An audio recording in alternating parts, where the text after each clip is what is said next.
ఢిల్లీలో తెలంగాణ కాంగ్రెస్ ముఖ్య నేతలు భేటీ అయ్యారు. కేసీ వేణుగోపాల్ నివాసంలో సమావేశమయ్యారు. సమావేశంలో CM Revanth Reddy, TPCC chief Mahesh Kumar Goud, deputy CM బట్టి విక్రమార్క, మంత్రులు ఉత్తమ్, పొంగులేటి, సీతక్క, పొన్నం ప్రభాకర్ పాల్గొన్నారు. రాహుల్ గాంధీ తెలంగాణ పర్యటన, సంస్థాగత అంశాలపై చర్చించారు.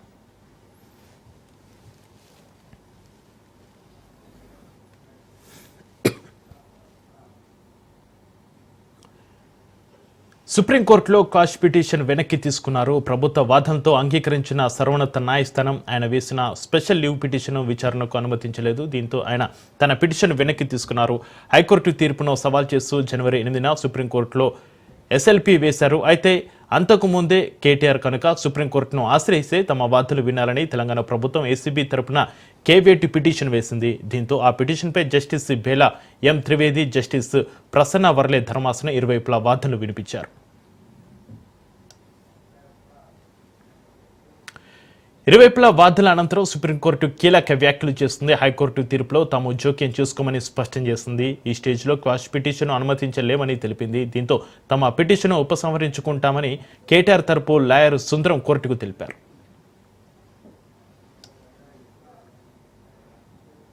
కేటీఆర్ క్వాష్ పిటిషన్పై లీగల్ ఒపీనియన్ ప్రకారం కేసును విత్డ్రా చేసుకున్నామని అడ్వకేట్ మోహిత్ రావు తెలిపారు. కేటీఆర్ క్వాష్ పిటిషన్ డిస్మిస్ కాలేదని కేటీఆర్ తరపు అడ్వకేట్ మోహిత్ రావు తెలిపారు. ఈ కేసుకు సంబంధించి ఏ కోర్టులోనైనా అప్పీల్ చేసుకునేందుకు మాకు అవకాశం ఉందని అన్నారు. ఈ కేసులో సెక్షన్ 13.1A పీసీ యాక్ట్ వర్తించదని వాదనలు వినిపించామన్నారు. ఏసీబీ ఎఫ్ఐఆర్లో పేర్కొన్న అంశాలు ప్రొసీజర్లో ఉన్న ఇర్రెగ్యులేటరీకి సంబంధించి అంశాలు అని మోహిత్ రావు తెలిపారు.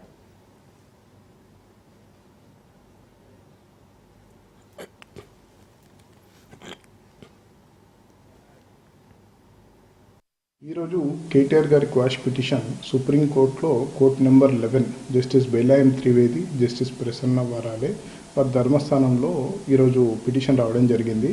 అండ్ మా తరఫున సీనియర్ న్యాయవాది ఆర్యమ్మ సుందరం అండ్ సిద్ధార్థ్ దవే ఇద్దరు ఆర్గ్యూ చేయడం జరిగింది. వాళ్ళు section 13(1)A of PC act వర్తించదు అని ఆర్గ్యూ చేశాము. ఎందుకంటే వాళ్ళు ఎఫ్ఐఆర్లో పేర్కొన్న అంశాలన్నీ అవన్నీ ప్రొసీజరల్ ఇర్రెగ్యులారిటీస్కి సంబంధించినవి, అది that doesn't amount to corruption అని చెప్పి మేము వాదించడం జరిగింది. మేము కొద్దిసేపు వాదించిన తర్వాత మా లీగల్ ఒపీనియన్ ప్రకారం మేము కేసుని విత్డ్రా చేసుకోవడం జరిగింది. ఈరోజు సుప్రీంకోర్టులో అది అందరూ డిస్మిస్ అవుతుందని తప్పుడు ప్రాపకండా చేస్తున్నారు. అది మా అంతటా మేమే విత్డ్రా చేసుకున్నాము, అది డిస్మిస్ కాలేదు. There is a difference between withdrawal and dismiss. ప్రపంచవ్యాప్తంగా 9 నగరాల్లోనే ఫార్ములా ఈ రేసు జరుగుతుందని న్యాయవాది సోమ భరత్ అన్నారు. హైదరాబాద్ ప్రతిష్టను పెంచేందుకే దీన్ని నిర్వహించినట్లు చెప్పారు. కేటీఆర్పై రాజకీయ కక్షతో బూటకప్పు కేసు పెట్టారని మండిపడ్డారు. తనకు న్యాయ వ్యవస్థపై నమ్మకం ఉందని కేటీఆర్ ఎప్పుడూ చెబుతుంటారన్నారు. ఈ కేసులో అక్రమాలకు ఆధారాలు లేవని కోర్టు విశ్వసించిందని సోమ భరత్ తెలిపారు.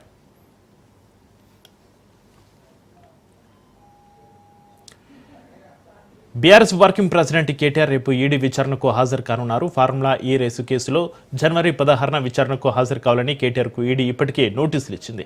ఈ నోటీసులో కోరిన మేరకు కేటీఆర్ ఈడీ విచారణకు వెళ్లనున్నారు.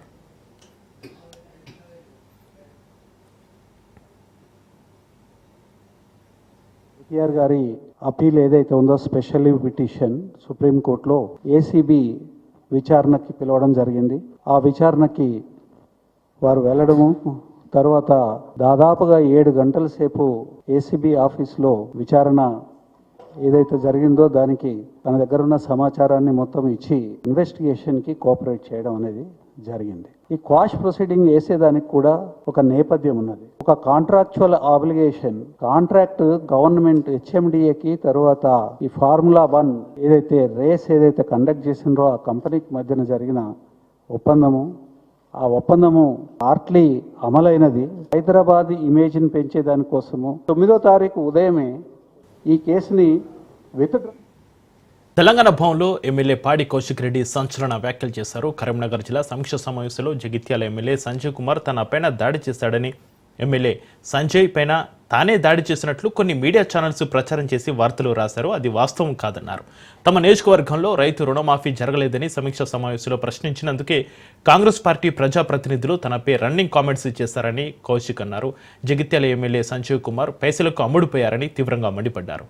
కాంగ్రెస్ పార్టీ ఇచ్చిన హామీలపైన అమలు కోసం తాను ప్రశ్నిస్తుంటే రేవంత్ రెడ్డి 28 కేసులు పెట్టారని అన్నారు. కౌశిక్ రెడ్డి సంజయ్ మీద దాడి చేసిరని పోతా ఉంది. ఫస్ట్ నేను క్లారిటీ ఇవ్వదలుచుకున్నా, సంజయ్ నా మీద దాడి చేసిండు తప్పితే నేను సంజయ్ మీద దాడి చెయ్యలేదు. జగిత్యాల సంజయ్ గారు ఏమన్నారంటే నా పక్కన కూర్చొని ఇప్పుడు మీ బీఆర్ఎస్ పార్టీ బట్టలు ఎట్లిపుతున్నా చూడు అని నాతో అన్నాడు. అన్న తర్వాత నువ్వు మైక్ ఇచ్చిన తర్వాత అసలు ఈయన ఏ పార్టీతోని మైక్ ఇచ్చిర్రు, ఈయనకు అసలు ఏం సంబంధం, ఈయన ఏ పార్టీ అని నేను అడిగినప్పుడు ఈయన చూడొచ్చు మొట్టమొదటిగా సంజయ్ గారు నా ఛాతి మీద చేయబెట్టి నా మీద ఎట్లా దాడి చేస్తున్నారో మొత్తం మీరు ఈ ఫోటోలో చూడొచ్చు. జగిత్యాల సంజయ్ లాగా బ్రోకర్ గాన్ లాగా పైసలకి నేను అమ్ముడు పోలే, పైసలకి అమ్ముడు పోయినోడివి నువ్వు. ఇలా పైసలకి అమ్ముడు పోయినోడు మారిన 10 మంది బీఆర్ఎస్ పార్టీ ఎమ్మెల్యేలు గెలిచి మారి కాంగ్రెస్ పార్టీలో చేరినోడు పైసలకు అమ్ముడు పోయిన వాళ్ళు, మేము కాదు కదా. తెలంగాణ సెట్స్ పరీక్షల షెడ్యూల్ను ఉన్నత విద్యామండలి విడుదల చేసింది. ఏప్రిల్ నుంచి జూన్ వరకు నిర్వహించే వివిధ రకాల ప్రవేశ పరీక్షల షెడ్యూల్ను ఉన్నత విద్యామండలి విడుదల చేసింది. ఈఏ, పీసెట్, ఎడ్సెట్, లాసెట్ సహా అన్ని రకాల ప్రవేశ పరీక్షల తేదీలను ప్రకటించింది. ఇంటర్ విద్యార్థులకు ఎంతో కీలకమైన ఈఏ, పీసెట్ ప్రవేశ పరీక్షలు ఏప్రిల్ 29 నుంచి మే 5 వరకు వివిధ తేదీల్లో జరగనున్నాయి. ఏప్రిల్ 29, 30 తేదీల్లో అగ్రికల్చర్, ఫార్మసీ పరీక్షలు, మే 2 నుంచి 5 వరకు ఇంజనీరింగ్ ఎంట్రన్స్ ఎగ్జామ్స్ నిర్వహించనున్నారు. మే 12న ఈసెట్ను, ఎడ్సెట్ను జూన్ 1న నిర్వహించనున్నట్లుగా ఉన్నత విద్యామండలి తెలిపింది. వీటితో పాటుగా జూన్ 6న లాసెట్, పీజీ లాసెట్ ఒకే రోజు నిర్వహిస్తున్నారు. జూన్ 8, 9 తేదీల్లో ఐసెట్, జూన్ 16 నుంచి 19 వరకు పీజీ ఈసెట్ పరీక్షలు జరగనున్నాయి.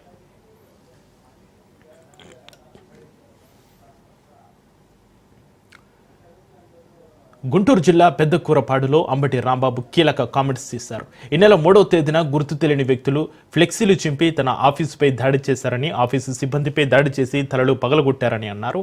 గుంటూరు జిల్లా వైసీపీ అధ్యక్షుడు అంబటి రాంబాబు పెద్దకూరపాడు మాజీ ఎమ్మెల్యే శంకర్రావు పలువురు కలిసి గుంటూరు ఎస్పీ కార్యాలయంలో ఎస్పీ సతీష్ కుమార్కు వినతి పత్రం అందజేశారు.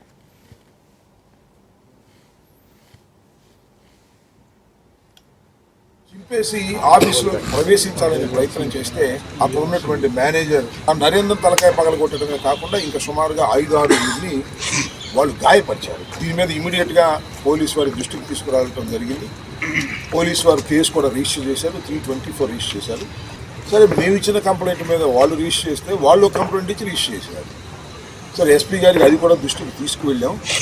అది ఫాల్స్ అయితే దాన్ని తీసేస్తామని వారు చెప్పారు. ఇది ఫాల్స్, ఎందుకంటే మా ఇంటి మీదకి వచ్చి మమ్మల్ని కొట్టి మా మీద కేసు పెట్టి కొత్త సంస్కృతిని తెలుగుదేశం పార్టీ తీసుకొచ్చింది. హింసా ధోరణితో బెదిరించాలనేటువంటి ఉద్దేశంతో ఇవాళ పెదకూరపాడులో ఈ రకమైనటువంటి ప్రయత్నం జరుగుతుంది. ఇది సహించరానటువంటి అంశం. ఏ చిన్న విషయం జరిగినా దానికి బాధ్యత వహించాల్సింది ఈ ప్రభుత్వం, పోలీసు యంత్రాంగం. ఏంటిది నాకు అర్థం కాదా? ఈ సమాజంలో 5 సంవత్సరాల పాటు రిప్రజెంట్ చేసినటువంటి ఒక శాసనసభ్యుడు ఆ నియోజకవర్గం వెళ్ళటానికి వీల్లేదంటారా? వెళితే ఊరుకోరా? అరాచకం, ఆటవిక పరిపాలన జరుగుతూ ఉంది.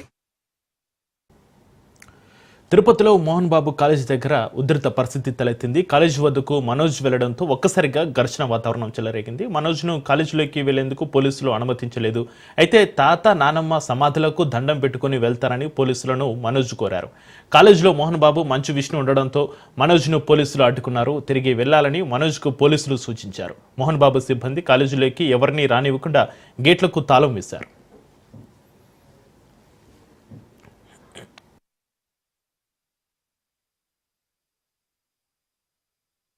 ఇంటికి వెళ్తారండి ట్రస్ట్ అంటే అది కోర్టులో ఉంది. ఎస్ఐ గారిని, సిఐ గారిని అందరినీ రెస్పెక్ట్ చేస్తాను, గౌరవిస్తాను. మాట్లాడాను, మేము వెళ్ళిపోతాము. కాకపోతే ఎందువల్ల ఆపుతున్నారో అర్థం చేసుకున్నాను. ఇప్పుడు నేను తాత, నాన్నమ్మ సమాధికి వెళ్ళబెట్టుకున్నాను.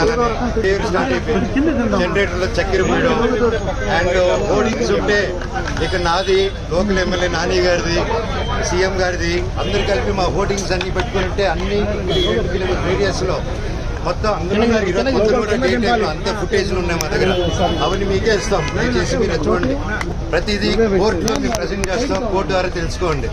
అంతేగాని కోర్టులో ఉన్నప్పుడు ఇలా ఫోర్స్ చేయడం, మా జనాల్ని, మా ఫ్యాన్స్ ని, మా ఫాలోవర్స్ ని బెదిరియడం, మీరు ఇక్కడికి వస్తే లాఠీ చార్జ్ చేస్తారని బెదిరిస్తూ ఉన్నారు.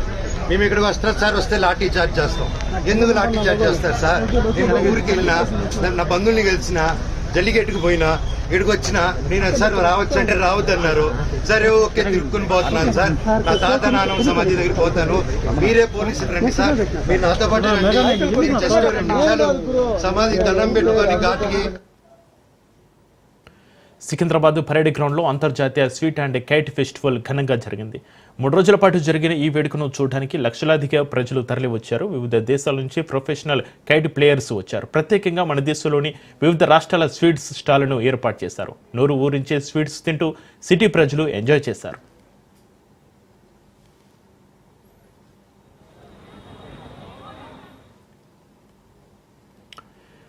అంబేద్కర్ కోనసీమ జిల్లా జగ్గన్న తోటలో ప్రబల తీర్థంలో ఆధ్యాత్మిక శోభ సంతరించుకుంది. సంక్రాంతి సందర్భంగా కనుమ పండుగ రోజు ప్రబల ఉత్సవాలు ఘనంగా జరుగుతున్నాయి. పలు గ్రామాల్లో వివిధ రకాల దేవతామూర్తులను అలంకరించిన ప్రభలను వైభవంగా ఊరేగిస్తున్నారు. జగ్గన్న తోట, పప్పులవారిపాలెం, గాజులకుంట, మామిడి కుదూరు, రాజుల గ్రామాల్లో ప్రబల ఉత్సవాలు అత్యంత వైభవంగా జరుగుతాయి. ప్రబల ఊరేగింపు రాత్రి తీర్థాలకు వెళ్లే వరకు సందడిగా కొనసాగుతాయి. ప్రబల ఉత్సవంలో ఎటువంటి అవాంఛనీయ సంఘటనలు జరగకుండా పోలీసులు భారీ బందోబస్తు ఏర్పాట్లు చేశారు.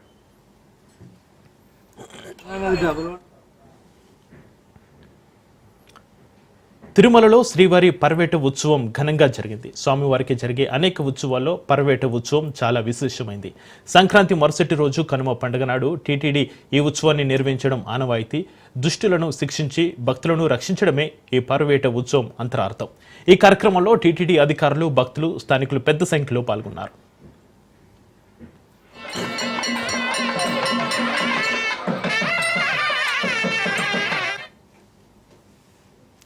భారత నౌకాదళ అమల పొదిలో మరో 3 అస్త్రాలు చేరాయి. అధునాతన యుద్ధ నౌకలు ఐఎన్ఎస్ సూరత్, ఐఎన్ఎస్ నీలగిరి, జలంతర్గామి ఐఎన్ఎస్ వాగ్షీర్లను నౌకాదళంలో చేర్చుకున్నారు. ముంబైలోని నేవల్ డాక్ యార్డ్లో జరిగిన కార్యక్రమంలో యుద్ధ నౌకలను జాతికి అంకితం చేశారు ప్రధాని మోడీ. వీటి రాకతో నౌకాదళ బలం మరింత పటిష్టం కానుంది. Landmark ceremony presided over by the Honorable Prime Minister. Built by Mazgon Dock shipbuilders, each a tribute to Atmanirbhar Bharat with unique.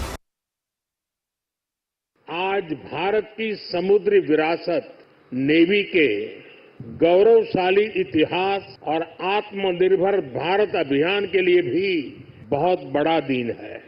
Chhatrapati Shivaji Maharaj ने भारत में नौसेना को नया सामर्थ्य दिया था, नया विजन दिया था। उनकी इस पावन धरती पर 21वीं सदी की नेवी को सशक्त करने की तरफ हम एक बहुत बड़ा कदम उठा रहे हैं।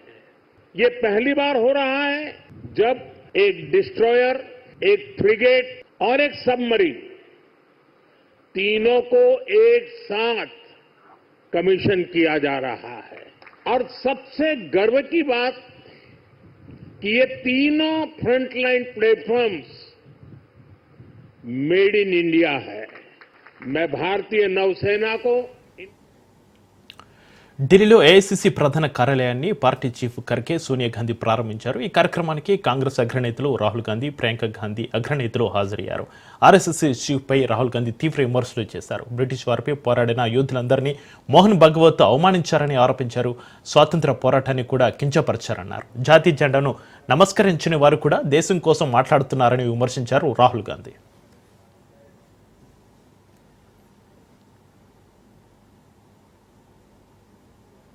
Mohan Bhagwat has the audacity to inform the nation every 2 or 3 days what he thinks about the independent movement, what he thinks about the constitution. In fact, what he has said yesterday is treason, because it is stating that the constitution is invalid, it is stating that everything, the fight against the British was invalid, and he has the audacity to say this publicly. In any other country, he would be arrested and tried. That is the fact. To say that India did not get independence in 1947 is an insult to every single Indian person. And it's about time we stop listening to. POCSO కేసులో Karnataka high court బెయిల్ను పొడిగించింది. అయితే తనపై నమోదైన కేసును కొట్టివేయాలని కోరుతూ యడ్యూరప్ప దాఖలు చేస్తున్న పిటిషన్పై తదుపరి విచారణ ఈ నెల 17కు వాయిదా వేసింది. యడ్యూరప్పకు బెయిల్ పొడిగిస్తూ ట్రయల్ కోర్టుకు నుంచి మినహాయింపు ఇస్తూ గతంలో ఇచ్చిన మధ్యంతర ఉత్తర్వులను పొడిగించింది. 2024 ఫిబ్రవరిలో బెంగళూరు నివాసంలో తన 17 ఏళ్ల కూతుర్ని యడ్యూరప్ప వేధించారంటూ ఒక మహిళ ఫిర్యాదు చేసింది. దీంతో ఆయనపై పోక్సో కేసు నమోదైంది. ఫిర్యాదు చేసిన మహిళ గత ఏడాది మేలో ఊపిరితిత్తుల క్యాన్సర్తో మరణించింది. కాగా యడ్యూరప్పను వెంటనే అరెస్టు చేసి విచారించాలని కోరుతూ బాధితురాలి సోదరుడు జూన్లో హైకోర్టులో పిటిషన్ వేశారు.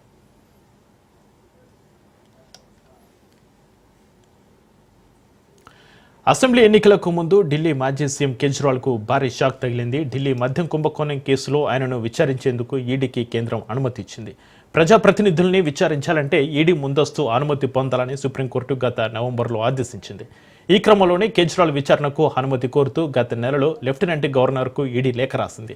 దీనికి ఆయన ఆమోదం తెలిపారు. ఈ విషయాన్ని దర్యాప్తు సంస్థ కేంద్ర హోంశాఖ దృష్టికి తీసుకెళ్లింది. అనంతరం కేజ్రీవాల్ను విచారించేందుకు ఈడీకి కేంద్రం గ్రీన్ సిగ్నల్ ఇచ్చింది.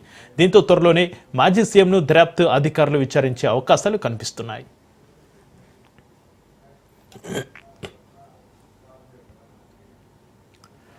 కేరళ, తమిళనాడు తీరాలకు కలక్కడల్ ముప్పు పొంచి ఉందని కేంద్ర ప్రభుత్వ సంస్థ ఇన్కాయిస్ ముందస్తు హెచ్చరిక జారీ చేసింది. ఇవాళ రాత్రి అకస్మాత్తుగా సముద్రంలో వచ్చే ఉప్పెన కారణంగా బలమైన రాకాసి అలలు తీరాన్ని తాకే అవకాశం ఉందని తెలిపింది. రాత్రి 11:30 వరకు తీరంలోని వివిధ ప్రాంతాల్లో 1/2 మీటర్ నుంచి 1 మీటర్ మేర అలల తాకిడి ఉంటుందని Indian national centre for Asian information services హెచ్చరించింది.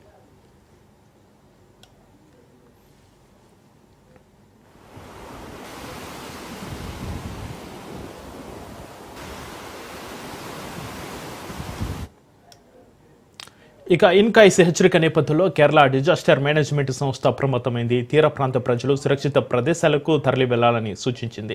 ఎట్టి పరిస్థితుల్లోనూ చిన్న పడవలు వేసుకుని సముద్రంలోకి వెళ్లొద్దని హెచ్చరించింది. మత్స్యకారులు ముందుగానే పడవలను సురక్షిత ప్రదేశానికి చేర్చుకోవాలని ప్రకటించింది. పర్యాటకులు బీచ్లలో విహారానికి రావద్దని అధికారులు సూచనలు చేస్తున్నారు. మరోవైపు తీర ప్రాంతాలపై అదనపు నిఘా ఉంచాలని అధికారులకు ప్రభుత్వం సూచించింది.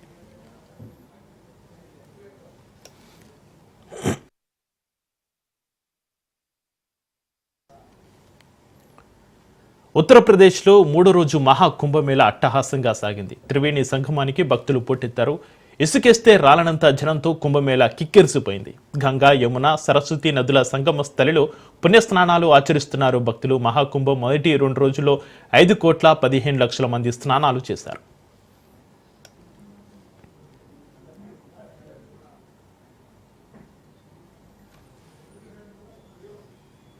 తొలి రోజు మహాకుంభమేళాలో 1,65,00,000 మంది స్నానాలు చేయగా మకర సంక్రాంతి రోజున 3,50,00,000 మంది స్నానాలు చేశారు.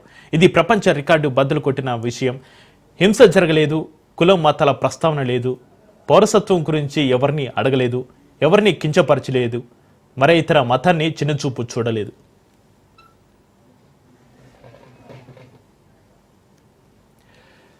ప్రపంచ నలుమూల నుంచి ధనవంతులు, పేదవారు అనే తేడా లేకుండా అన్ని వర్గాల భక్తులు వచ్చి తమ మతాన్ని ఆచరించి ఆనందించారు. కోట్ల మందికి ఆహారం, నీళ్లు తదితర మౌలిక వసతుల ఏర్పాట్లు చేశారు. ప్రయాగ్రాజ్లో నివాస వసతి కూడా ఉంది. కొన్ని లక్షల మందికి ఈ సదుపాయాలు పూర్తిగా ఉచితం. ప్రపంచంలోనే అత్యంత అరుదైన ప్రయాగ్రాజ్ మహాకుంభమేళ ఊహకందనిది, మరుపురానిది.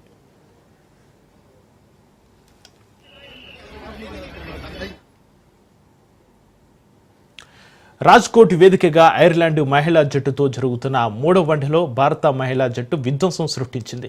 నిర్ణీత 50 ఓవర్లలో ఏకంగా 435 రన్స్ చేసింది. టాస్ గెలిచి మొదట బ్యాటింగ్ చేస్తున్న టీమిండియా ఐర్లాండ్ బౌలర్లకు చుక్కలు చూపించింది. భారత బౌలర్లు ఆకాశమే హద్దుగా చెలరేగారు. ప్రతీక రావల్ 154 పరుగులు, స్మృతి మంధన 135 పరుగులతో విధ్వంసం సృష్టించారు. ఇద్దరు బ్యాటర్లు సెంచరీలు బాదారు. అలాగే రీచా ఘోష్ 59, తేజల్ 28, హర్లిన్ 15 పరుగులు చేశారు. దీంతో 50 ఓవర్లలో భారత జట్టు 5 వికెట్లు కోల్పి 435 పరుగులు భారీ స్కోర్ చేసింది. ఇక ఐర్లాండ్ బౌలర్లలో ఓర్లా 2 వికెట్లు తీయగా ఫ్రేయా, కెల్లీ, డెప్సీ చెరో వికెట్ పడగొట్టారు. ఇక వన్డేల్లో భారత జట్టుకు ఇదే అత్యధిక స్కోర్.